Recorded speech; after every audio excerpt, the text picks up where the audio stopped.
ओम श्री सद्गुरु परमात्मने नमः। श्री योग वशिष्ठ महारामायण निर्वाण प्रकरण सर्ग 280। वाल्मीकि जी बोले, हे भरद्वाज, जब राम जी ने ऐसे कहा तब वशिष्ठ जी बोले कि हे रामचंद्र जी, बड़ा कल्याण और प्रसन्नता की बात जो तुम अपने आप में स्थित हुए हो। अब तुमने यथार्थ जाना है। अब और जो कुछ सुनने की इच्छा हो सो कहो।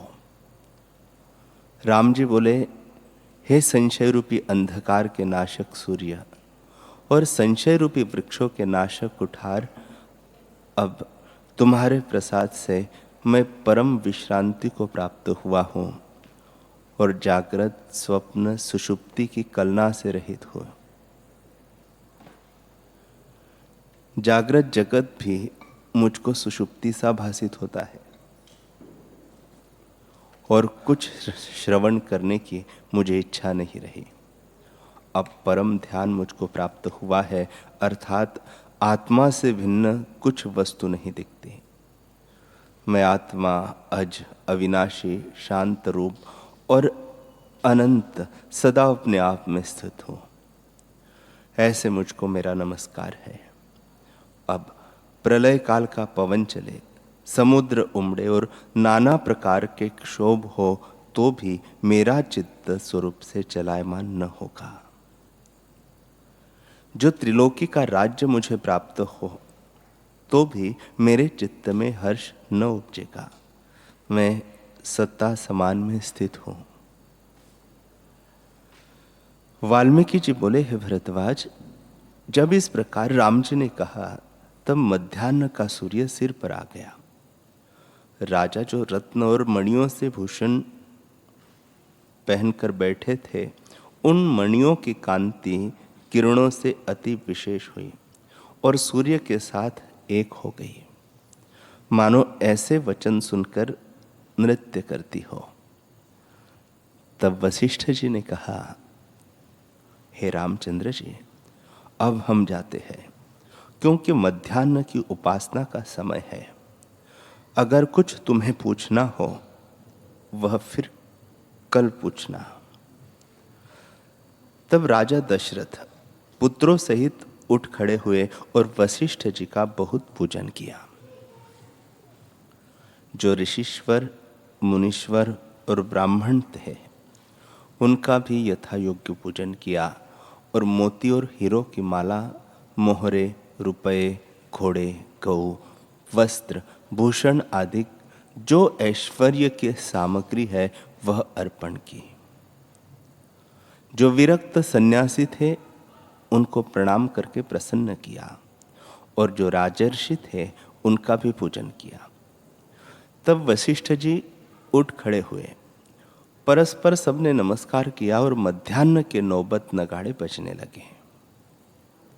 सब श्रोता उठकर विचरने लगे। कोई चले जाते थे और कोई शीश हिलाते, कोई हाथ की उंगली नचाते, नेत्रों की भौवें भटकाते परस्पर चर्चा करते जाते थे। इस प्रकार सब अपने स्थानों को गए। वशिष्ठ जी संध्या उपासना करने लगे।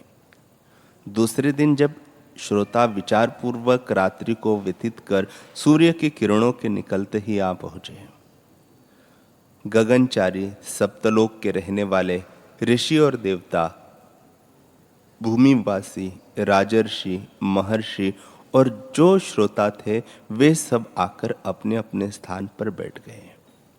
सबने परस्पर नमस्कार किया। तब राम जी हाथ जोड़कर उठ खड़े हुए और बोले,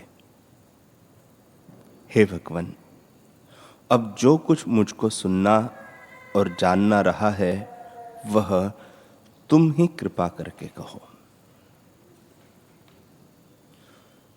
श्री वशिष्ठ जी बोले, हे रामचंद्र जी, जो कुछ सुनने योग्य था वह तुमने सुन लिया है।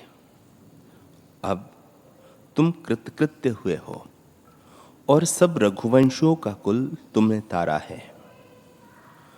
जो आगे होंगे उन सबको भी तुमने कृत्य कर दिया है। अब तुम परम पद को प्राप्त हुए हो। अब जो कुछ तुमको पूछने की इच्छा हो वह भी पूछ लो। हे रामचंद्र जी, जो सत्ता समान में स्थित हुए हो, तो विश्वामित्र जी के साथ जाकर इनका कार्य करो और जो कुछ पूछने की इच्छा हो वह पूछ लो। राम जी ने पूछा, है भगवान, पहले मैं अपने को इस देह से युक्त परिच्छिन्न रूप देखता था, पर अब अपने से भिन्न मुझे कुछ नहीं दिखता, सब अपना ही रूप दिखता है। हे मुनीश्वर, अब इस शरीर से मुझको कुछ प्रयोजन नहीं रहा। जैसे फूल से सुगंध लेकर पवन चला जाता है और फूल से उसका प्रयोजन नहीं रहता, वैसे ही इस देह में मुझे कुछ सार था, वह पाकर मैं अपने में स्थित हूं। शरीर से मुझको कुछ प्रयोजन नहीं रहा। अब राज्य भोगने से कुछ सुख दुख नहीं रहा। इंद्रियों के इष्ट अनिष्ट में मुझको कुछ हर्ष शोक नहीं है। मैं अब सबसे उत्तम पद को प्राप्त हुआ हूं। मैं सब कलना से रहित अविनाशी अव्यक्त रूप से निरंतर सदा अपने आप में स्थित और निराकार और निर्विकार हूं। जो कुछ पाने योग्य था वह मैंने पा लिया है, और जो कुछ सुनने योग्य था वह सुना है, और जो कुछ तुमको कहना था वह कहा है। अब तुम्हारी वाणी सफल हुई। जैसे कोई रोगी को औषध देता है तो उस औषधि से उसका रोग चला जाता है और उसका कल्याण होता है, वैसे ही तुम्हारी वाणी से मेरा संशय रूप रोग गया है। मैं अपने ज्ञान से तृप्त हुआ हूँ। अब निशंक होकर अपने स्वरूप में स्थित हुआ हूँ।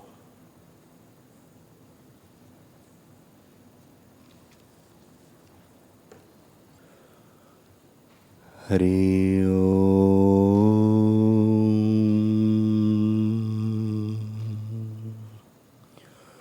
हरि ओम।